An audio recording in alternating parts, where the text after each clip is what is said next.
Muy buenas noches, queridos hermanos, queridos amigos, aquellos que nos están viendo y acompañando también a través de las redes sociales.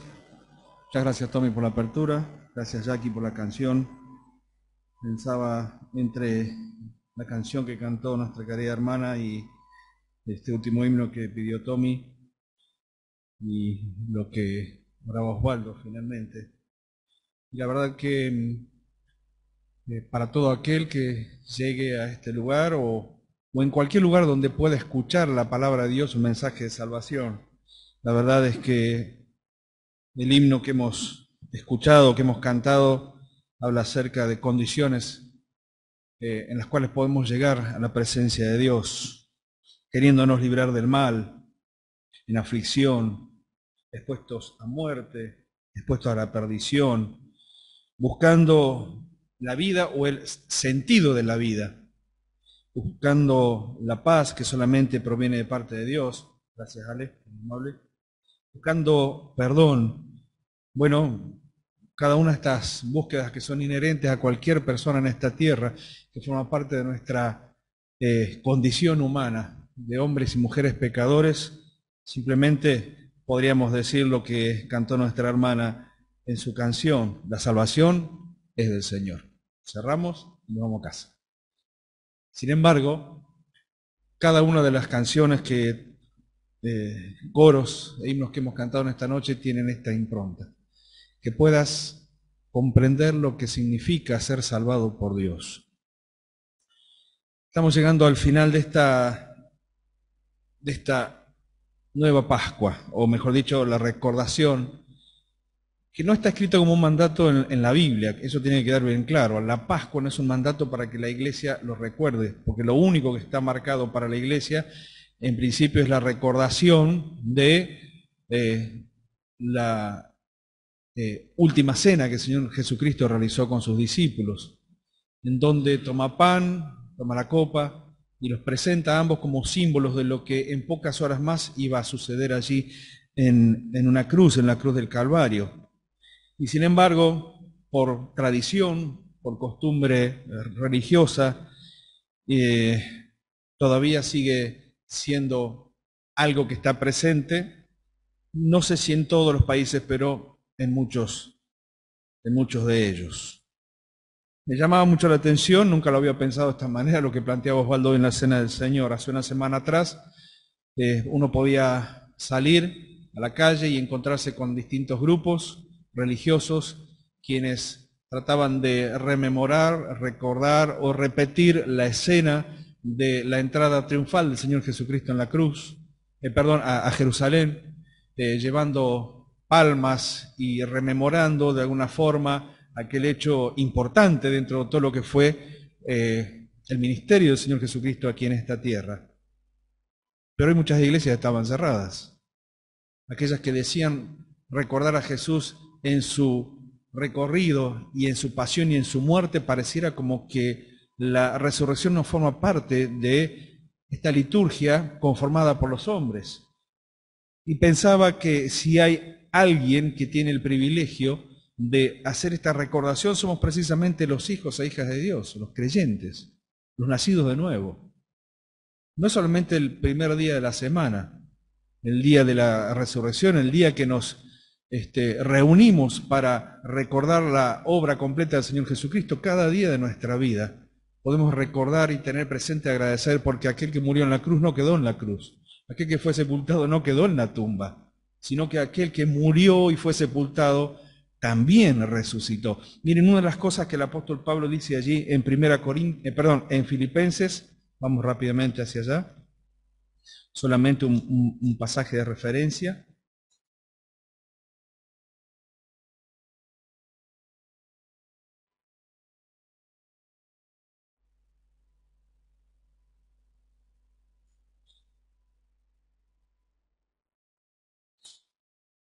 Se les doy la cita.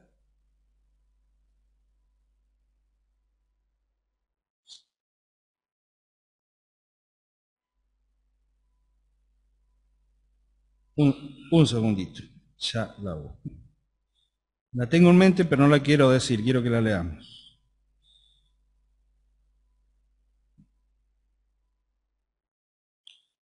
Mientras tanto, les pido que vayan buscando 1 Corintios capítulo 15. Ese va a ser el texto de esta noche para nosotros.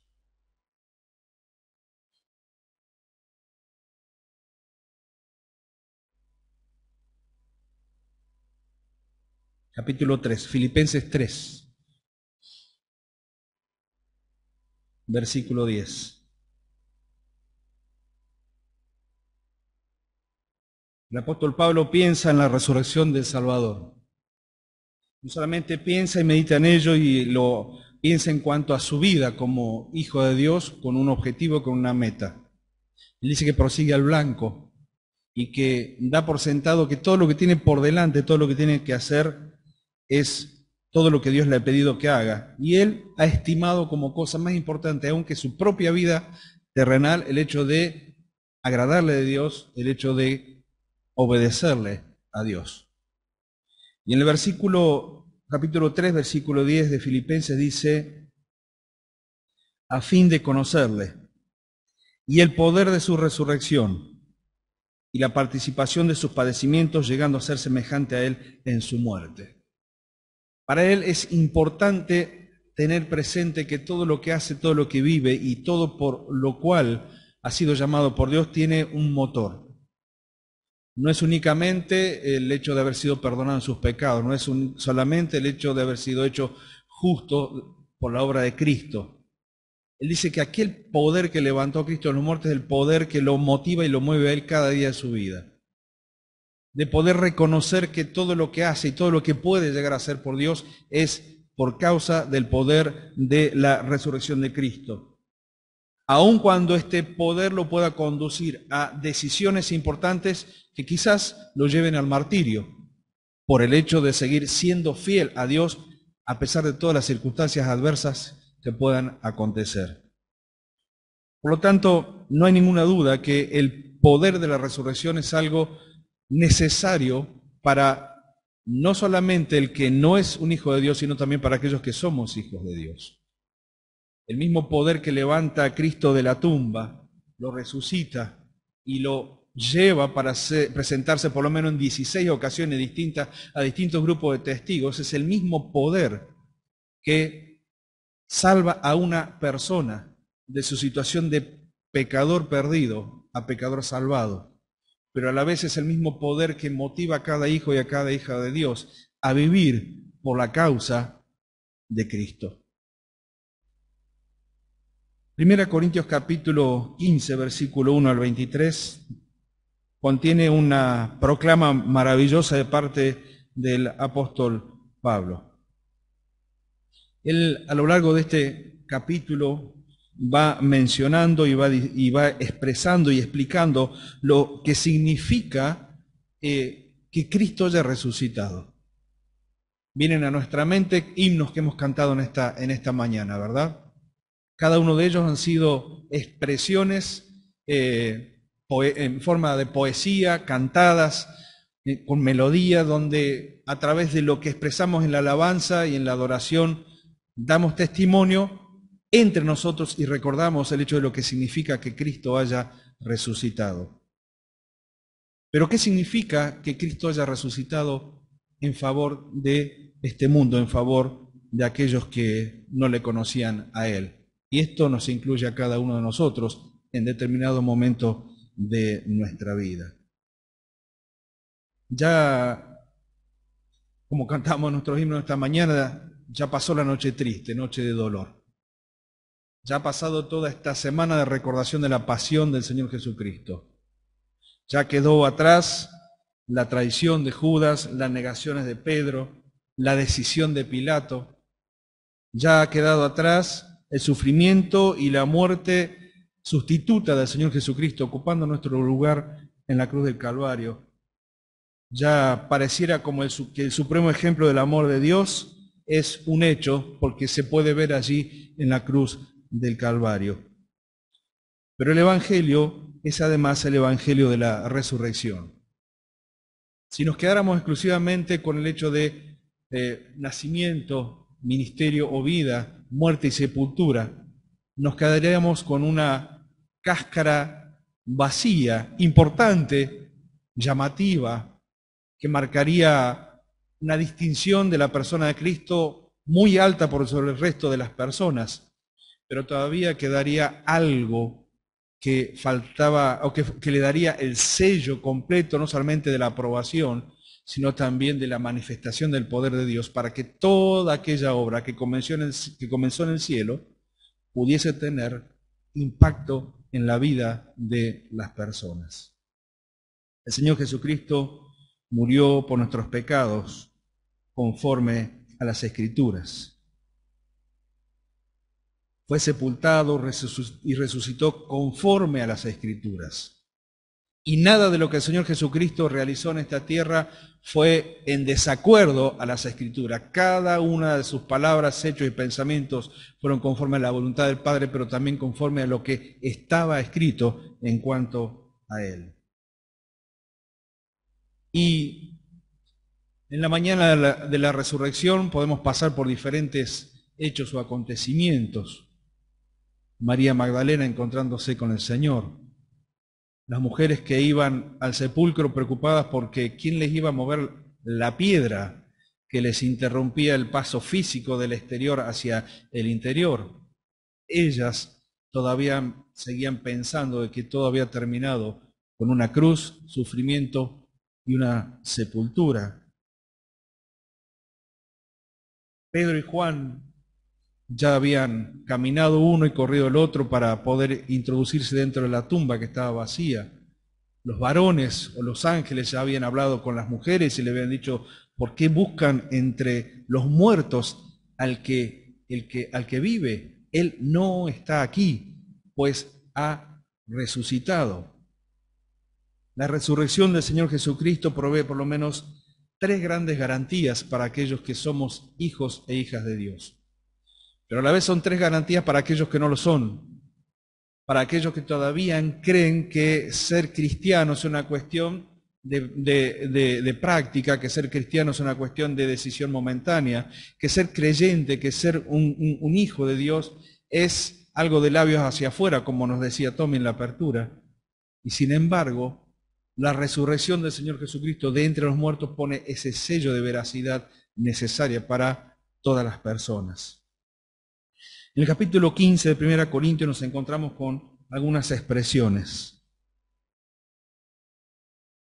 Dice en versículo 3, porque primeramente, dice Pablo a la iglesia allí en Corinto, os he enseñado lo que asimismo recibí, que Cristo murió por nuestros pecados conforme a las Escrituras, que fue sepultado y que resucitó al tercer día conforme a las Escrituras, y que apareció a Cefas y después a los 12, después apareció a más de 500 hermanos a la vez, de los cuales muchos viven aún y otros ya duermen, y después apareció a Jacobo y después a todos los apóstoles, y al último de todos, como a un abortivo, me apareció a mí. La resurrección declara que el Señor Jesucristo es el Hijo de Dios. Romanos capítulo 1, versículo 4 expresa lo siguiente. Romanos 1:4 dice que el Señor Jesucristo del linaje de David según la carne fue declarado Hijo de Dios con poder, según el Espíritu de Santidad, por la resurrección de entre los muertos. La resurrección pone en un plano supremo a la persona del Señor Jesucristo para que todos contemplen que aquel que dijo que iba a morir también había dicho que habría de resucitar. Y aquel que había dicho que tenía poder para poner su vida y poder para volverla a tomar, era el que confiaba plenamente en el poder del Padre para poder resucitarle de entre los muertos. La resurrección del Salvador declara que el Señor Jesucristo es el Hijo de Dios. Hoy en día, o hace muchos siglos a esta parte, han aparecido diferentes pseudos salvadores. Algunos que han asumido inclusive el nombre o en algún punto una supuesta identidad con relación al Salvador. Y han pasado por este mundo sin pena y sin gloria. Pero ninguno de aquellos que han querido arrogarse el derecho de decir, vaya a ser por alguna locura mesiánica o por algún beneficio posterior, han llegado a este punto de ser presentados por Dios mismo como el Hijo de Dios. Ninguno de ellos. Hijo de Dios solamente uno. El Salvador solamente uno.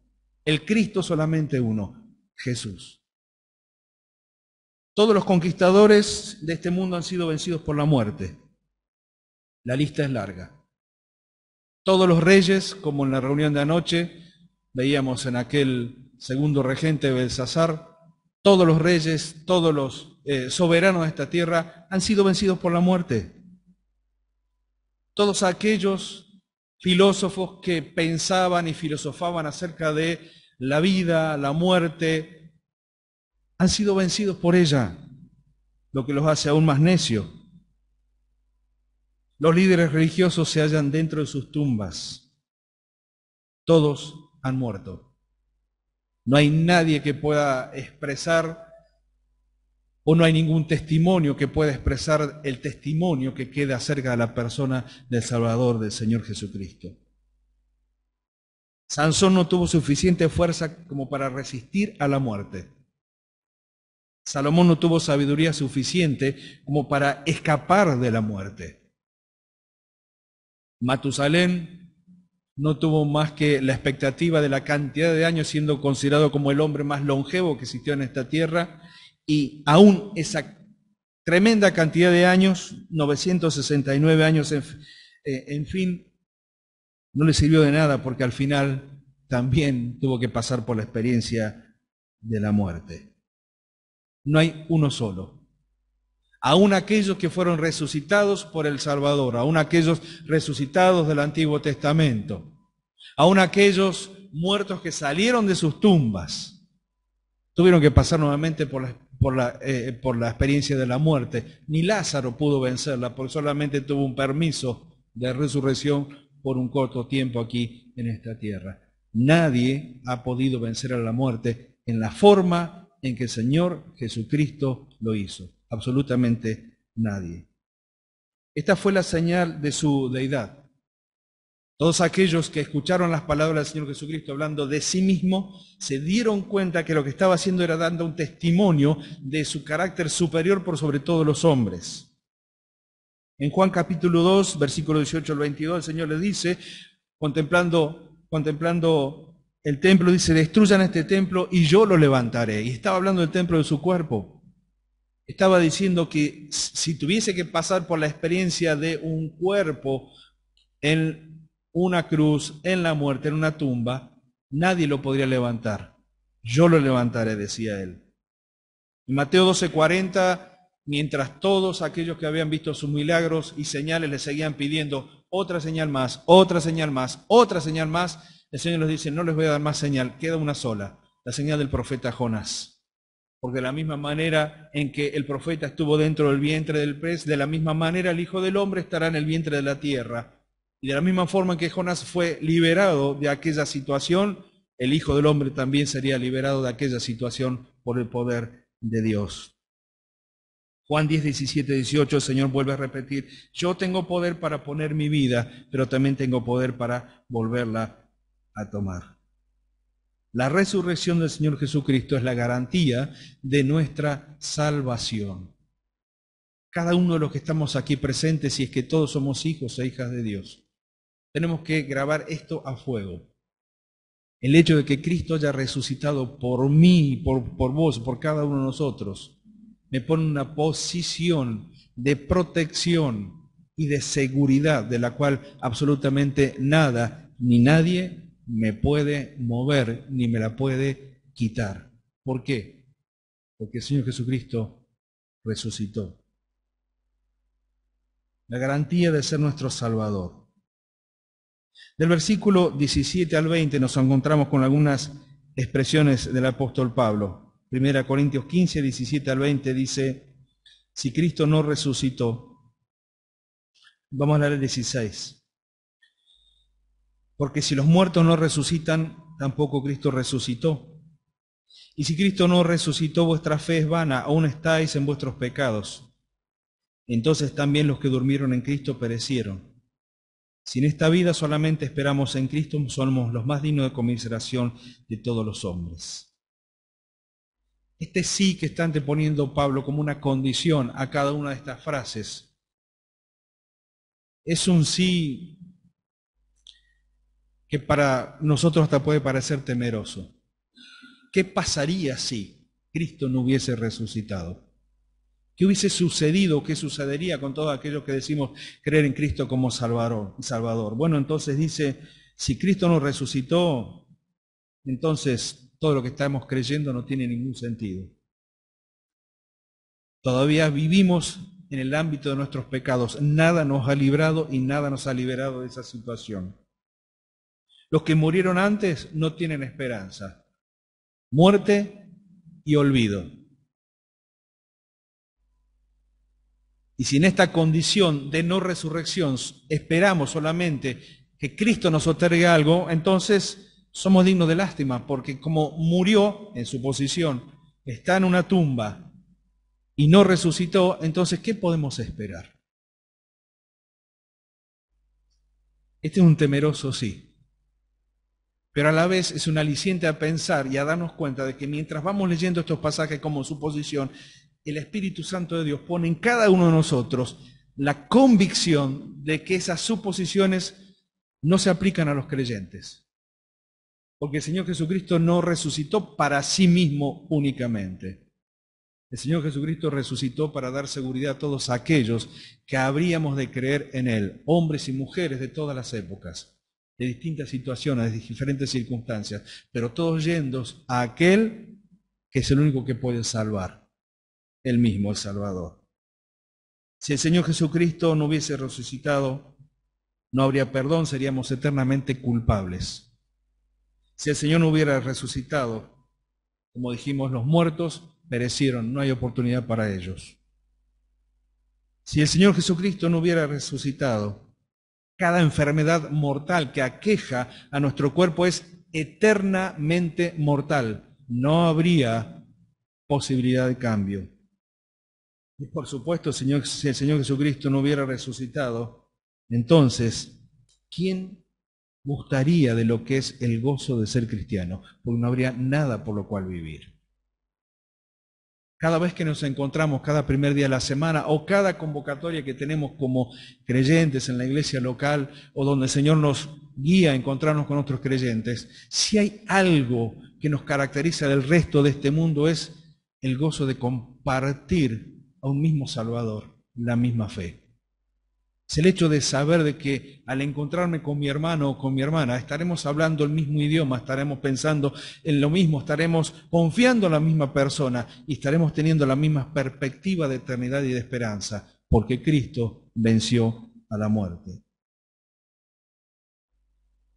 Pero nos dice la Escritura que no solamente el Señor Jesucristo es el que resucitó, sino que todas aquellas cuestiones que veníamos leyendo recién, que parecen que son negativas, se convierten en positivas.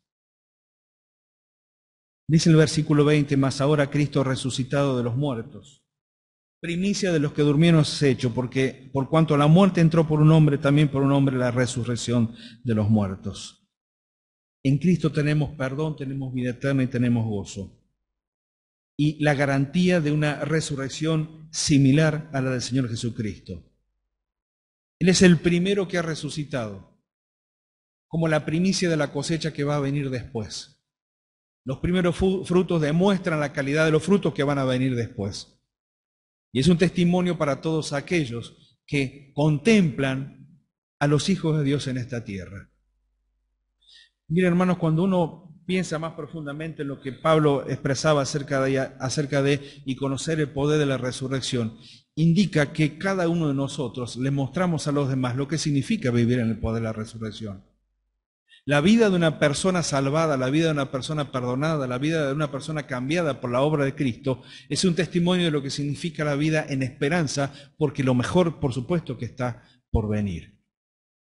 El Salvador tuvo que pasar por la experiencia terrible de cargar con nuestros pecados, pero no solamente eso, sino que pasar por la tremenda experiencia de la muerte, de la tumba, para que nosotros tengamos esperanza porque Él venció a la muerte.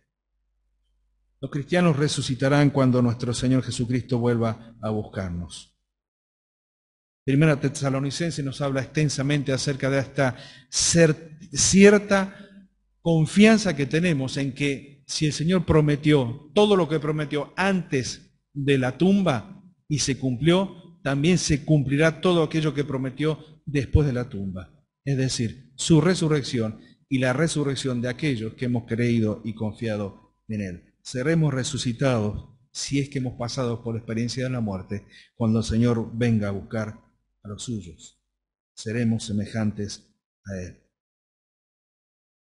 Por lo tanto, la resurrección para cada uno de aquellos que somos hijos e hijas de Dios tiene que dejarnos estas tres grandes garantías. Primero, que Él es nuestro Salvador. Segundo, que tenemos asegurada la salvación. Y en tercer lugar, que compartiremos una resurrección similar a la de Cristo. Ahora bien, todo esto tiene que ver con aquellos que hemos confiado, que hemos creído en Cristo como nuestro Salvador. Pero ¿qué de aquellos que todavía están luchando entre estos dos pensamientos? ¿Será verdad? ¿No será verdad? ¿Será real? ¿No será real? Si hay algo que Dios hizo en forma bien clara fue dejar testigos en cuanto a la resurrección de Cristo. Y se encargó de que esto fuera así. Como decía anteriormente, por lo menos en 16 oportunidades, la Biblia nos habla de encuentros del Cristo resucitado con aquellos que creían y que confiaban en Él. Nunca el Salvador resucitado se acercó a las personas que lo habían desechado de su corazón, de su vida, de su pensamiento. No, el Señor se acercó a aquellos que habían confiado en Él. Se acercó para alentarles, se acercó para animarlos, se acercó para afirmar su fe, se acercó para afirmar su vida a partir de allí en confianza en Él. Y en esta noche, finalizando ya esta Pascua, y mientras la liturgia de la religión va a esperar un año más para comenzar a hacer otra vez lo mismo, la iglesia aquí presenta hace lo que hacemos siempre. No solamente cada primer día de la semana, no solamente cada domingo a la noche, sino cada vez que tenemos la posibilidad de compartir con personas cercanas, conocidas o desconocidas, pero como oportunidades que se presentan para nuestra vida. Contarles y decirles que la Biblia nos presenta a Cristo como Salvador, porque también presenta al hombre como pecador y necesitado de este, que es el único que los puede cambiar, salvar, perdonar, hacer nueva criatura. Escuchamos a la canción como un estribillo que se repite constantemente: la salvación es del Señor. Y aquí presente en esta noche decimos amén. Cristo ha resucitado. Ha resucitado. La pregunta es, ¿cómo esto puede cambiar nuestra vida en el día de hoy? Si no soy un hijo de Dios, la resurrección de Cristo indica que tuvo que morir para poder resucitar. Y si tuvo que morir, lo hizo por una causa suprema, tu propia vida, tu propia necesidad de Dios. Cristo murió por tu vida, pero también resucitó para darte la esperanza y la seguridad de la salvación, aquella que nadie nos puede quitar. Pero para cada uno de nosotros, en esta noche, como hijos y como hijos de Dios, ¿cómo modifica mi vida actual que Cristo haya resucitado? Lo escuchamos al principio. Y conocer el poder de la resurrección, aquel que sostiene nuestra vida todos los días, aquel que me impide decirle que no a una vida de pecado, aquel que me presenta con la posibilidad y el poder que solamente nos dio para decirle que no a una tentación, aquel que me da el valor y la confianza en medio de las pruebas, el poder de la resurrección. Fíjense lo que dice en este mismo capítulo, versículo 29. 1 Corintios 15, 29. De otro modo, ¿qué harán los que se bautizan por los muertos? Si en ninguna manera los muertos resucitan. ¿Por qué pues se bautizan por los muertos. Algunas variantes religiosas han utilizado este pasaje de una forma equivocada, invitando a que las personas se bauticen por aquellos que murieron antes para ofrecerles una salvación a los que ya murieron. Nada más lejos de la realidad. Lo que está diciendo aquí el apóstol Pablo simplemente es: si hay personas que se bautizan por el testimonio de aquellos que murieron y se bautizaron antes, si Cristo no ha resucitado, entonces lo que están haciendo no tiene ningún sentido.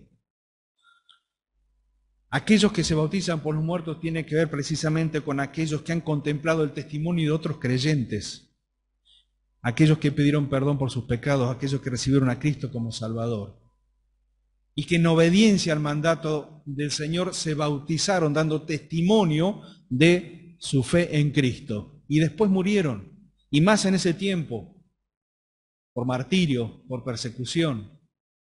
Y entonces dice, todavía hay gente, dice, que se bautiza por el testimonio de aquellos que se bautizaron antes que murieron. ¿Por qué lo hacen? Si Cristo no resucitó, ¿por qué lo hacen? Y es una pregunta retórica, pero lo mismo sigue sucediendo hoy. Cuando un hermano en Cristo se bautiza y lo hace públicamente, y ojalá, y Dios quiere que haya más bautismo y que haya más decisiones de hermanos que pasen por las aguas del bautismo como testimonio público de lo que significa creer en Salvador. Aquellos que les contemplan, los familiares que vienen a ver, los amigos que lo vienen a ver, ven y empiezan a sopesar, empiezan a poner a la balanza si realmente vale la pena o no vale la pena, o qué significa esto de bautizarse. Bueno, nadie daría un testimonio público si no estuviera realmente convencido de lo que está haciendo, a menos que sea un impostor y que lo sepa esconder bien. Pero aquellos que se bautizan o aquellos que nos hemos bautizado, ¿por qué lo hicimos? Porque vimos el ejemplo en otras personas, quienes también supieron llevar adelante una vida conforme al poder de resurrección en ellos y en nosotros también. Que Cristo haya resucitado tiene estas dos vertientes. Para los que son inconversos, vean, porque aquel que murió y venció a la muerte tiene el poder para perdonar sus pecados y darle la esperanza de la vida eterna. Y para aquellos que somos hijos de Dios, también nos dicen, vean, porque ese mismo poder que levantó a Cristo de los muertos, es el mismo poder que está a nuestra disposición todos los días de nuestra vida. Si alguien en esta noche todavía está pensando qué va a hacer con su vida con respecto a la salvación, bueno, simplemente vamos a decirle que no deje pasar más el tiempo. La salvación es de Dios, es del Señor, pero está al alcance allí de su mano.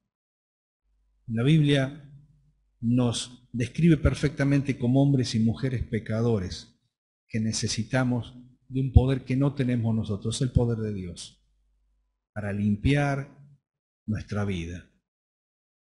Pero para eso hay que arrepentirse, para eso hay que pedir perdón, para eso hay que humillarse, para eso hay que reconocer que Cristo es el único que puede salvarte. Para eso tienes que pedir perdón por tus pecados.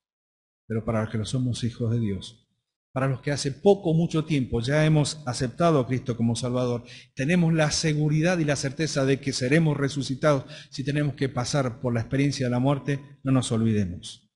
El poder de la resurrección es algo que se tiene que ver y manifestar en nuestra vida, en nuestros hechos, en nuestras palabras, en nuestro testimonio y en lo que somos como hijos e hijas de Dios. Que el Señor bendiga su palabra.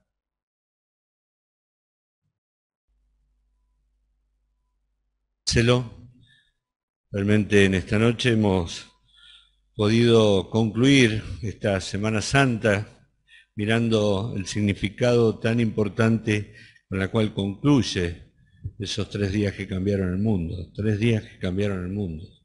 ¿Sí? El viernes hablábamos de la muerte del Señor Jesucristo, el domingo, como Él lo profetizó, como Él lo predijo, Él resucitó.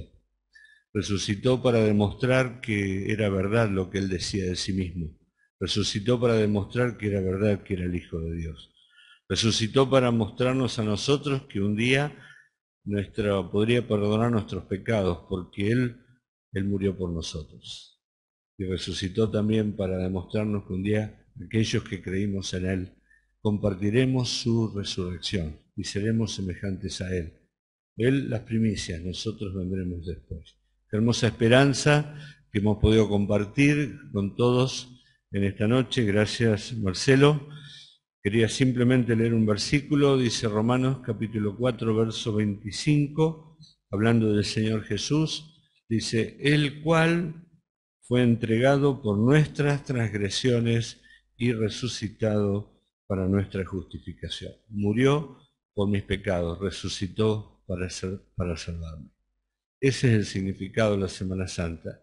¿Sí? Ojalá que en esta noche hayas podido entender, y si todavía, como bien dijo Marcelo, todavía no tenés esa seguridad de la salvación, de que Cristo vino a hacer, que en esta noche puedas recibir a Cristo en tu corazón pidiendo perdón por tus pecados, porque Él tiene poder para perdonar. El poder de su resurrección es capaz de transformar tu vida.